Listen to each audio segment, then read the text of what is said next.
How often have you sat and looked around at your friendships and acquaintances with dissatisfaction at just how shallow and empty they seem? And then you wind up feeling a little frustrated and almost like you're stuck and you're wondering how you get out of this. And we find ourselves thinking, man, if only that perfect person would come along. You know, that person who would put me first and care deeply about me and, you know, show me, you know, kind of, and we wait for someone else to do it for us. The problem is that person never seems to come, right?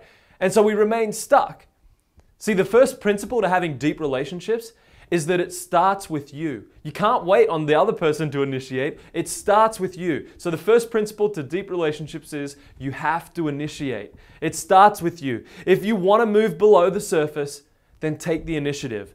Relationships do not often become deep and meaningful, significant relationships through, you know, regular proximity where we're together a lot, or even through a whole set of common shared experiences, even though they usually feature those things. It's not built on those things alone. What usually sparks a deep relationship is a genuine desire to know someone deeply. That's usually what it starts. And then you got to take a step and move into that and express that somehow to start to seek out those deeper pieces of those people that remain hidden below the surface. So it starts with you. But what exactly does that mean? See, taking the first step below the surface is something that we do. And one of the best ways we do it is just through asking questions. And so often we get so busy talking about life and our conversations just become this running commentary on the day or the week or, you know, what we've experienced. But deep relationships actually are formed through asking good questions or telling stories that reveal something deep and significant about who we are.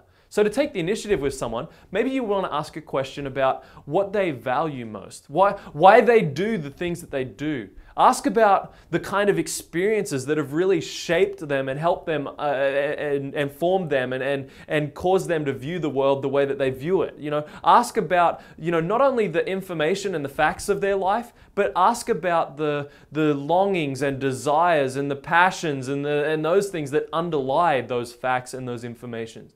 When we start asking those kind of questions, that's moving below the surface, and it's actually inviting other people to join us as we go below the surface into deeper, more meaningful conversation. And it's so much more relational. See, asking questions is a relational thing. It's not a me talking constantly. It's inviting the other person and drawing the other person out. So ask good questions, you know, and then make the invitation out of a desire to really know and understand the person. See, when you ask questions out of anything other than a genuine desire to know them and care about them, they're going to know it right away. And you're actually going to, if you're asking out of more of a selfish mode, then they're going to know that right away. And they're going to know that it's not actually safe for them to open up and share some of the things that are more deep and personal and significant for them to share. So if you want to ask good questions, you got to ask it in a way that's genuine and caring and communicates that you're a safe person to share those things with. So however you take this initiative, right?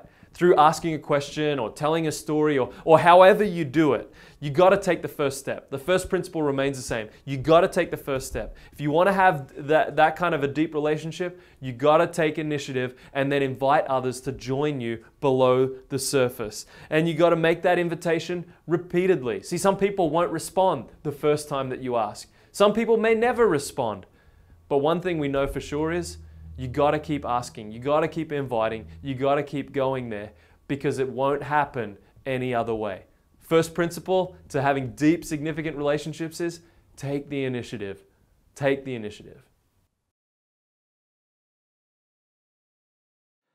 Hey, if you found this material helpful, then just click on the link below and it'll take you to a website where you can access a whole video series that's developed in helping you to take your relationships deeper. See, I think we are all created to experience deep, meaningful, significant relationships that go beyond just the surface level. So we'll explain some of the principles of what those relationships look like and then start talking specifically about how you can have those kind of relationships. And you can have it. It is possible. So click on the link below and you'll gain access to the whole video series.